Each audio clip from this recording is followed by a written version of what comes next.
Welcome back to beautiful Santa Anita on a perfect Saturday afternoon in Southern California, and we welcome the Goodyear Airship Columbia, based in Carson, California. The pilots Tom Madison, Charles Russell from Downey, California. You know, 1986 marks the 61st consecutive year that Goodyear blimps have flown over major sporting events. The morning line for the Juvenile Fillies, $1 Million race from the east.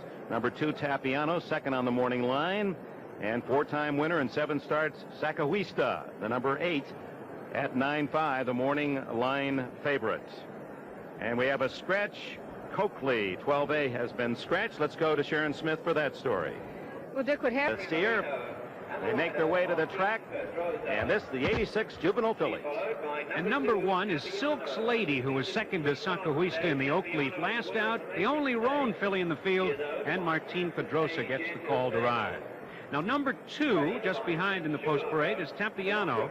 And Tapiano's had some blazing AM workouts of late. Her trainer, ex-steeplechase rider Scotty Schulhofer, very confident of his charge. She's been training superbly and has the important time to develop and could improve dramatically today. Jean Cruguet rides the filly, who tries to remain undefeated in her 4th start.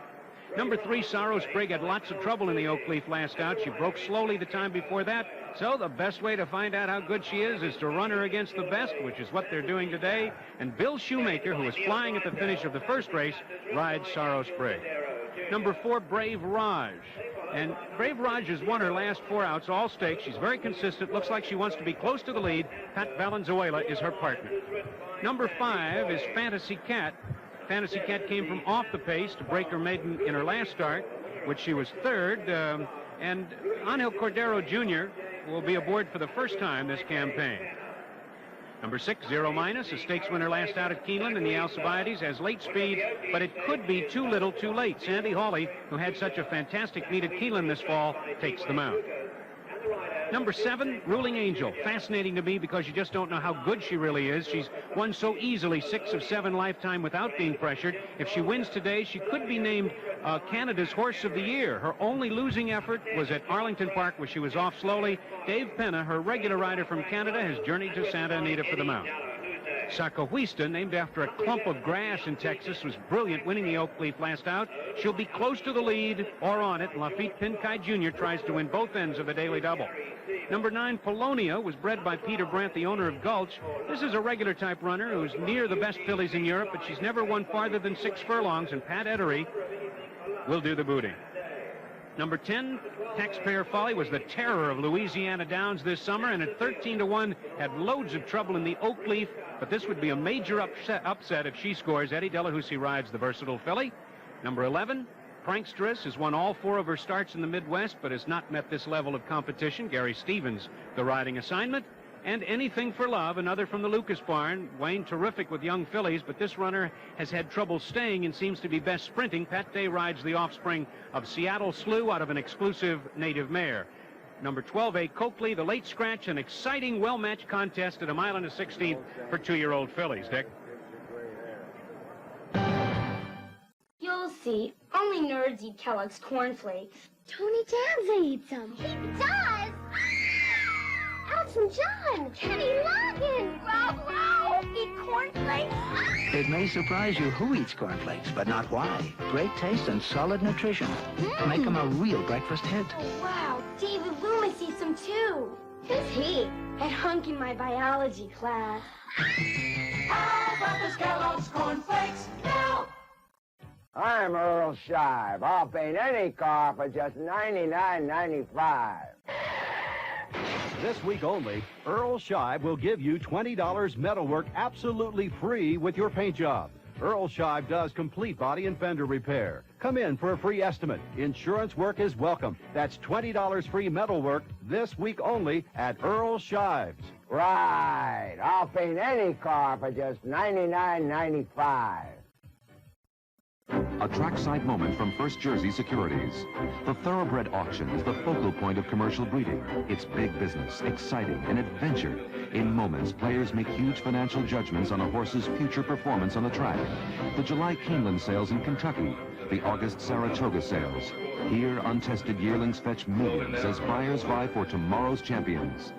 This trackside moment is brought to you by First Jersey Securities, the nationwide investment firm. Come grow with us. Searching here for predictions and there for analysis. Oh, the dilemma of choosing the right pregame show. We at NBC Sports suggest you put as much effort into choosing a pregame show as you did with those home improvements. Possibly more. NFL 86, the one you'll choose.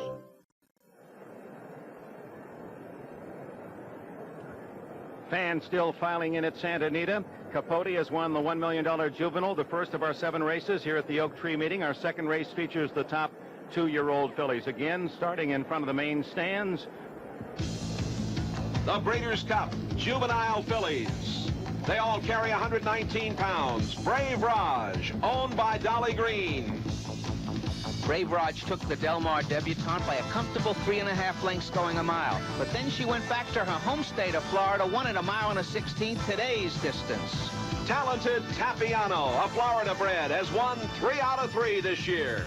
She won the Matron. Nice race, 7 furlongs, 123 2. But on the same day, breaking her maiden, Personal Ensign ran the distance faster. But let's not forget it, Tapiano is undefeated. Sakawista with trainer D. Wayne Lucas, winner of 4 of 7 this year. This is the Oak Leaf at Santa Anita. The distance, today's distance, 1 1/16. The win, 144 3, 2 1/4 lengths. This is her home court. That's a big number for her. Wayne Lucas says she's the one to beat. He's probably right. And the folks here really like Sakawista. They also like Tapiano, who's bet down to 5-2. As we look at the rest of the field, Sakawista getting 2-1. Big price on Polonia at 23. Chris McCarron, you talked about your emotions, feelings as you leave the paddock area to arrive at the track. Now, the moment of truth as you approach the gate. It's a very anxious point. All the horses have already been warmed up, and you can tell pretty much how they feel under you, whether they feel nice and smooth or already warmed up, and you get a good feel of what might unfold. Now, you say here at Santa Anita they have a new technique in loading that gate. That's correct. In Southern California, actually, at all 3 tracks, the starter decided to change the method by which he loads these horses. He loads them 2 at a time with fields of 8 or larger. That takes away any advantage that the outside horses may have or may gain by not being in the starting gate too long. In other words, 1 at a time. If you're in the gate first and there's any trouble at all, it must feel like you're in there a half an hour. That's correct. It gives the horse either time to fall asleep or time to get fractious. Well, we have the opinions of all these so-called experts. Which of these fillies do you favor? I'm afraid I got to go for D. Wayne again. Sakawista's going to be double tough. She loves this course. Boy, would that be a double, $1 million double? Dwayne Lucas winning the daily double here. A lot of $2 bettors, and he's looking at 2 $1 million races. Let's go upstairs to Tom Durkin for the call. Moving into line here, Anything for Love. She gets away quickly from the gate, but that's when the problem starts soon thereafter. She likes to bear out going into turns. That could spell trouble for Taxpayer's Folly, who's just on her outside, and the undefeated but unraced of late, Prankstress. They're in the gate. And they're off. Tapiano is away quickly toward the inside. Anything for Love on the outside. Sakawista is away quickly, and Ruling Angel is sent through in between horses. And it's those 4 across the track as they hit the first turn. Anything for Love caught a bit wide going into the turn. Tapiano is matching strides with her toward the inside. And Ruling Angel, she's up close racing third. It's 2.5 lengths. And on the inside, Brave Raj is now settled into 4th. And Sakawista right alongside her racing in 5th. She's about 6 lengths off the lead. 0 Minus is now 7th. And toward the inside, Silk's Lady saving ground in 8th. Taxpayer's Valley is dropping back. Sorrow's Brig moves through in between horses. And the European filly, Polonia, clear of trouble on the outside. Prankstress is second to last. Fantasy Cat trails the field, 12 lengths off the lead as they continue their run up the backstretch. 22-1 for the quarter and 45-3 for the half. Tapiano and Anything for Love. And Ruling Angel looms boldly on the outside. Those 3 battling it out. And it's Tapiano now, and she's getting clear. Ruling Angel attacks now second on the outside, and Brave Raj is putting in her run, and she gets through on the inside. She's coming to the leaders. 0 Minus. Saros Brig is now moved within 5 lengths of the lead. Sakawista has yet to find her best stride. She's 8 lengths back at the top of the stretch. And Brave Raj surges to take the lead as they come to the final furlong. The whip is out on her, and she opens up now. It is Brave Raj opening up and pouring it on as they come to the finish, and Tapiano is now second. Saros Brigg is a distant third. They're coming to the wire, and Brave Raj is sharp in victory at Santa Anita this afternoon. Oh, she was much the best, taking the lead as the field turns for home. Pat Valenzuela on this winner here. Tapiano up with the early pace. She faded when the real running counted, and Brave Raj comes on to win it and a 2-year-old title. The Florida-bred filly Brave Raj, ridden by Pat Valenzuela. Remember, 2 years ago, Valenzuela in this race was aboard Franz Valentine and was disqualified. He rides a $450,000 winner today. Brave Raj, her 6th win in 8 career starts. Trained by Mel Studi, who trained Snow Chief. He has to be just as proud of Brave Raj this afternoon. Watch Valenzuela threading the needle there, taking dead aim at Tapiano. And as they turn for home, it's going to be Valenzuela with Brave Raj. Watch through the stretch as this filly bears in the whole way. He's switched to a left-handed stick to keep her from off the rail. No avail. Took a hold of her reins again. She bears in through the entire lane. But as you can see, she's so good, nobody's around. And she's going to win it easily. The Breeders' Cup Juvenile Fillies in 143-1. With Tapiano second under the wire and Saros Brigg up to be third. Thread the needle again, Pat Valenzuela. Kruge has Tapiano on the lead. Here comes the 4-horse Brave Raj. Ruling Angel with Dave Penna in a bit of tight quarter, so he just drifts on out with the Vice Regent filly. But it is strictly Brave Raj, home free.